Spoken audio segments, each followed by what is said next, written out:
கந்தசாமியோட friend பொண்ணு கேட்டு இந்திரா வீட்டுக்கு போறாங்க. இந்திராவோட அப்பா கிட்ட சொல்றாங்க, ஒரு நல்ல பொண்ண முருகனுக்கு கட்டி வைக்கலான்னு கந்தசாமியும் லட்சுமியும் இந்திராவை பொண்ணு கேட்டு வர சொன்னாங்க. இந்திரா சொல்றாங்க, என் தம்பி தங்கச்சிகளை நல்ல ஸ்கூல்ல படிக்க வைக்கணும். நாளைக்கே என் அப்பாவுக்கு ஏதாவது ஆச்சுன்னா என் தம்பி தங்கச்சிகளை என் கூடவே வச்சுக்கணும். இதுதான் என்னோட ஒரே கண்டிஷன்.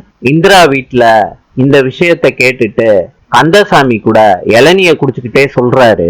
கந்தசாமி அவர் சொன்னதை கேட்ட உடனே அந்த பொண்ணுக்கு சம்மதமானு கேக்குறாங்க.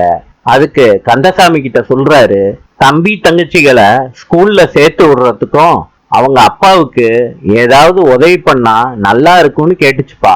கந்தசாமி சொல்றாரு, நம்ம வீட்டு பிள்ளைங்களை எப்படி பாக்குறோமோ அப்படி அந்த வீட்டு பிள்ளைங்களையும் பார்த்தா போகுது.